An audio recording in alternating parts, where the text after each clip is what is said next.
Hi, welcome to Radiance Salon. Look at this gorgeous transformation we got here. Amazing before and after. For today, we used the bohyme clip-in hair extensions because she wanted to get something a little bit more affordable. So this is the first of 3 rows to kind of get as much volume as possible. I had her cut out the clips so I can use them as weft. And I kind of mixed both the clip-in hair and another bundle of hair she brought from outside. I'm not sure what it is.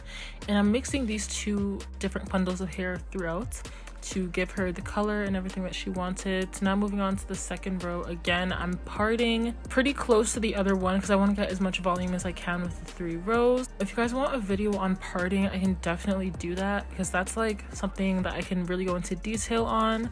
But for these bottom 2 rows, I did the braided weft and I spray a little bit of water on her scalp to make the braiding a little bit easier. I always do this on straight hair. My braids are very thin and secure, and as you can see, I'm using extensions. I have this nice color, I think it's color 12 extensions, and you see the way I divide it into 2 and then fold the hair to do the cornrow. Again, I can do another video kind of going more in depth as to how I do my cornrows.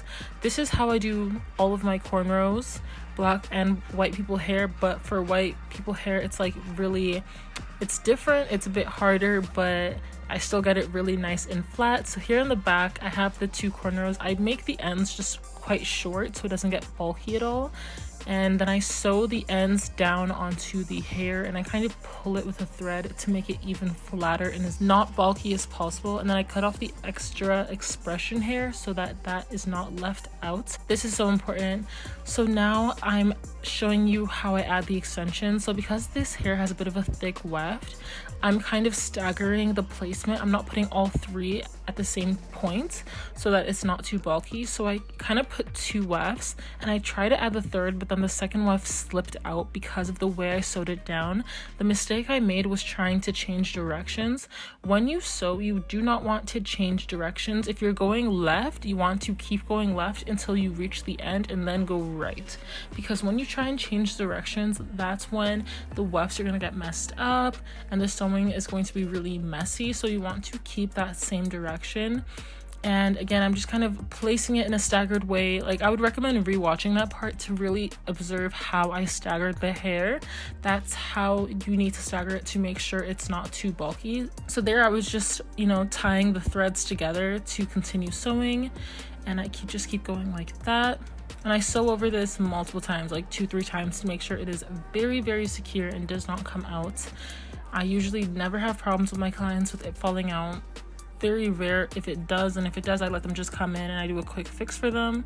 So for the top row, I decided to do the braidless weft because I just wanted her to try it out. She's never done it before. Also because her wefts are a bit thick.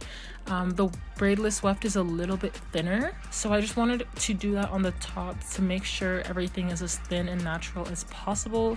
So here I'm adding the beads and securing them with my clamp, as you can see. And then at the front, you can see the placement that I have it, and I double check the front. I kind of pull the hair back to see and make sure that the bead does not show. Right here, I'm pulling it back just to make sure it's well hidden. You can see that it is not showing. So now that everything is good, I go back over all the beads with the clamp just one more time to really make sure it is very, very secure. I do not want these beads slipping out. And then I measure the weft and I cut it. And again, I start sewing, and again I am, you know, staggering the wefts. I put that ombre one at the front and I'm sewing that on first just to make sure it's secure, and then I'm going to add the fully blonde one into the second bead so it's a bit staggered, about like 1/2 inch, and then I sew it on. I love the braidless method. I honestly love both. It really just depends on the personal preference of the client, I think. But she wanted this ombre hair on top because she's trying to grow out her hair. I know the color doesn't match perfectly, but she picked this color out by herself and she wanted this color, so I just let her put this in her hair. But now I'm cutting to blend the extensions. The main way, I think she didn't want very many layers, so I'm just cutting at the front to blend the hair into her shorter natural hair. As you can see, I'm cutting some layers, and that really helps blend the extensions. And then I'm thinning out the ends of her hair on the top with some thinning shears. The main reason I'm doing this is honestly because the color didn't match perfectly. Her real hair is a tiny bit more blonde than the extensions, so I thinned out her real hair just to kind of help it blend in a little bit more, and that honestly did help a lot. Thinning out the top is sometimes something I will do, and then now I am just cutting the ends to make sure the sides match. Because she had a side part, the row was placed a little bit higher on the side that she parts, and when you do that, it actually makes the bottom of the hair shorter on one side, so I just cut the other side to match, and then just kind of cut the ends a little bit. This hair wasn't too bad, but sometimes the extensions, the ends can be a little thin. I always try to cut that off if the customer doesn't mind. Now the other stylist is curling the extensions because she wanted to curl it for a picture.